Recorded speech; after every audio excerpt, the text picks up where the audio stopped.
Okay, so in 3.8, we're going to be talking about derivatives of inverse functions. This first video is going to be about just general inverse functions, and then the second one is going to be inverse trig specifically. So this first idea is something that's super important about the graph of an inverse. I think probably what you guys remember, if anything, is that for inverses, you swap the x value and the y value. So you guys probably remember finding inverse functions. I don't know if you've ever really graphed them, but this is a super important idea that when every single xy point flip-flops, what ends up happening is the entire graph gets reflected across that diagonal line. All right, so we're gonna start with a really simple example here and then kind of work our way up to a general inverse function. So consider this line, just a very simple y equals mx plus b. What is its slope? Well, it's in mx plus b, so that means that its slope is 3. Okay, so now find the inverse of y. So we get to practice what I was just talking about, swap the x's and y's. So this is x equals 3y minus 8. And so to get the y by itself, to get the inverse function, I will start by adding 8 to both sides. And then to get the y by itself, divide everything by 3. And so this becomes y equals, we divide this by 3, I'm going to write it as 1/3 x, and then plus 8/3. Okay, so another relatively simple y equals mx plus b function. So if we're looking for its slope, we just take right here the m, so its slope is 1/3. Okay, so one thing I want you to notice, we've got 3, we've got 1/3. Notice how those relate to each other. 3 and 1/3 are reciprocals. We're going to build on that idea. Okay, next graph.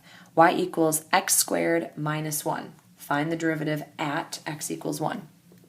So we want the derivative function first, then we're going to plug in 1. So y prime equals, take the derivative of x squared, we get 2x. The derivative of 1 is just 0, so I'm not going to write that. So y prime at 1 specifically means I take my derivative and I plug the 1 in, and that's going to give me 2. Okay, so at x equals 1, my derivative is 2. Now find the inverse. So we're going to do that algebra again, where we swap the x's and y's, and then solve for y again. So add the 1 to both sides, and then we'd have to take the square root. Okay, so I'm going to end up with y equals plus or minus, because every time you square root, you should have a plus or minus. However, you can't have a function if you have the positive and negative version, because the positive version would go like this, the negative version would go like this, and then it wouldn't actually be a function. So since we are plugging in x equals 1, that's on the positive half. So that is going to keep just the positive version of this. Okay, so we found the inverse. Flip here, we're going to talk about a basic inverse idea. So if 1, 0, that's a point on the graph of y, our original function. So remember, y equals x squared minus 1, and our, I'm sorry, not our derivative, our inverse. There we go. Y to the negative first is the square root of x plus 1. Yeah. Okay. So we've got the original, we've got the inverse. So 1, 0 is a point on this graph. If you plug in 1, you get 0. So what that means is the point that can be found on this would be the opposite. Remember, the x's and y's swap. So that means that the point 0, 1 can be found on the graph of my inverse. And that's a totally normal thing. That happens every single time with every single inverse function. Generically, we say if AB is on the original, then BA is on the inverse. And that's something you guys have been doing since Algebra 1, perhaps. So now find the derivative of y inverse at this point. So with our notation, we got a lot of, so we're going to put the inverse part in parentheses and then put the prime on the outside. Equals, so this is going to require a little mini chain rule. Remember, the square root is technically the 1/2 power, so I can put the 1/2 out front as a coefficient. I leave my x plus 1 exactly where it is. Power drops down to a negative 1/2, and then I multiply by the derivative of my nested function, which in this case is actually just 1. So at this point, that's what I meant when I said at this point, that's this point. So y inverse prime at 0, lots of notation here, equals, so I'm going to plug the 0 in here, 1/2, 0 plus 1 to the negative 1/2 times 1. This is obviously 1. 0 plus 1 is 1. 1 to the negative 1/2 is 1. So really, it's just 1/2 times 1 times 1, which is, of course, 1/2. Okay, so let's look at what we just came up with here. The derivative of the inverse at this point was 1/2. If we look at that previous thing we were just doing, the derivative of the original function at this point was 2. Okay, so now 2 and 1/2 are reciprocals of each other. This was a basic example. This is a constant slope, and we had reciprocal derivatives. Here, we had reciprocal derivatives not at the same x value, but at the opposite points. So remember, this point is a point on the original function, and the slope there was 2. This point is a point on the inverse function, and the slope there was 1/2. Okay, so I actually want you to write down the main idea first, then we're going to write like the official calculus definition. So this main idea is that opposite points have reciprocal slopes. Okay, so opposite points have reciprocal slopes, meaning if like AB is on the inverse function, if AB is on the original function and BA is on the inverse function, those 2 points have reciprocal slopes. So here's what it actually looks like in calculus speak here. So assume f is differentiable. We're going to use g as the inverse function. It just makes the notation a little easier. If b belongs to the domain of g, meaning b is on the inverse function, then we say g prime of b exists. And now here's the important part. The notation gets a little bit tricky. So let's write like some side notes here. So if b is on the inverse function, let's say its y value is a. So BA is a point on G. That means that AB is a point on F. So we're just going to keep that notation. That's super important. So remember here we say opposite points have reciprocal slopes. If we're trying to find the derivative of this at this point, we can find the derivative of this at this point and just flip to the reciprocal. So what that means is that G prime of B is the reciprocal of, so like 1 over, and then F prime of A. Okay, and using A and B as these points over here. So the way the book writes it is they write 1 over F prime of, and then instead of A, they write G of B. And that's what they've got going on right here. If you plug B into G, you get A. So either one of these would be equivalent definitions. Okay, so this section is really tricky. So we're going to walk through these examples kind of slowly, and we'll make sure to go over it in great detail during class. So this first example is what the AP test loves to do, and they just give you kind of generic points. So we've got this, we've got this. So the first thing I want you to note is that if f of 3 equals 2, that means the point 3, 2 is on F. And now see there's this weird little like Greek E looking thing, and that means like is on, is an element of, something like that. So 3, 2 is an element of the function f of x, which means, since we know how inverse functions work, 2, 3 is a point on our function g of x, which remember, this notation says g of x is the inverse of x. It's just inverse of g. It just keeps notation a little bit less messy.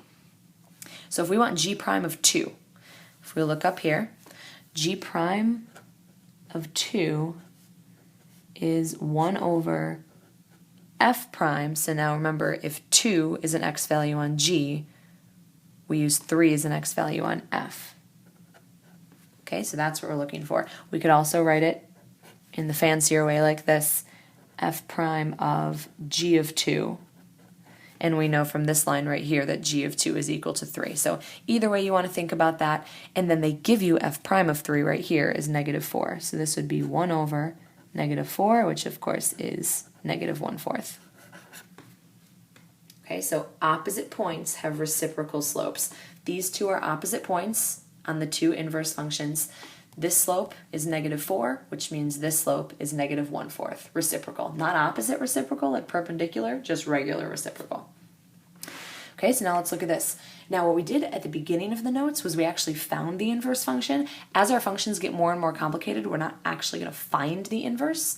We just need to know what the opposite points are. Okay, so with this one, we want g prime of 1/2, meaning that 1/2 is an x value on the inverse function, and we don't actually know yet what the y value would be. So if we know this, we know this for f of x. So you're going to start there. So they're going to give you an x value on the inverse function that they want you to find the derivative at. So knowing that it starts off as an x value on the inverse means it's a y value on the original. So what you can do, since you have the original, and this is not something that you could find by hand and you would never want to try. So what we just do, we just set this equal to 1/2.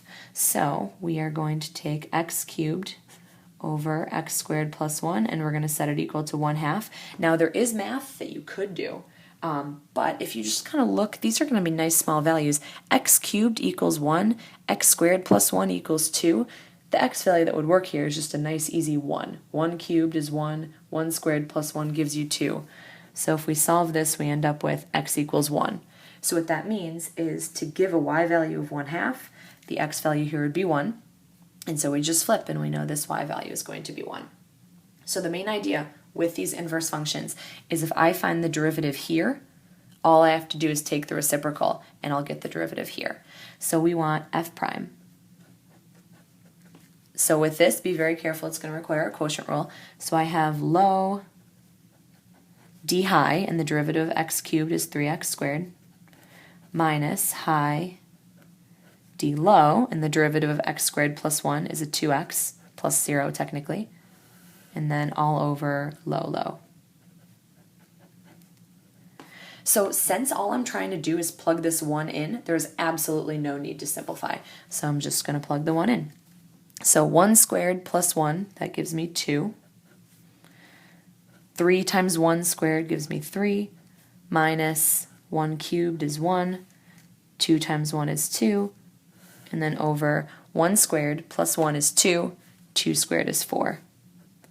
So this is 6 minus 2, which is 4, over 4, which is 1. So the reciprocal of 1 is actually 1. So I found the derivative at this point, and I'm taking the reciprocal, technically. So I know that g prime of 1/2 is the reciprocal of 1, which is also 1. Okay, let's look at another example here. So here's my function. We're looking at a very specific domain. You'll see why. G is the inverse of f. We want g of 4 and g prime of 4. So what we know is that 4 is an x value on my function g of x, which is the inverse. So that means that 4 is a y value on f of x. So we do the same thing up here. We've got to figure out what this missing value is right here. So we are going to take f of x, and we're going to set it equal to 4, since we know from right here that it's a y value. So now here we actually can do the algebra. So we're going to square both sides, and then we can solve this by factoring. So I'm going to subtract the 16 and then factor that left-hand side down. So to multiply to 16 and add to 6, I would have a positive 8 and a negative 2. So my two values that could work are negative 8 and positive 2, which is why they specifically restricted my domain. So since they restricted my domain, it's this one that I'm using. All right, so negative 8 would be the x value here, which makes it a y value on my inverse. So the way this works is that if I can find this derivative, I just take the reciprocal and I'll have this derivative. So f prime, remember this is technically a 1/2 power, so I can do the chain rule here. 1/2 comes out front. I leave the nested function in place. Power drops down to a negative 1/2, and then I multiply by the nested derivative. So derivative of x squared is 2x plus derivative of 6x is just 6. Okay, so now I can just plug the negative 8 right in. So negative 8 squared is 64. 6 times negative 8 is negative 48. 2 times negative 8 is negative 16. So we have some slightly messier values with this one. So 1/2. 64 minus 48 is 16. Raised to the negative 1/2 power would be the reciprocal of the square root of 16. So that's 1/4. And then this, of course, gives me a negative 10. So this is 1/8 times negative 10. And that reduces down to a negative 5/4. Okay, so the derivative of this function at this point is negative 5/4, so I take the reciprocal to get the derivative of this at this point. So since they asked for g of 4, we got that, that's negative 8. And the derivative at 4 would be the reciprocal of this, which would be a negative 4/5. Okay, I think we've got one last example in the back. Oh no, that's an AP problem, so we will do that together.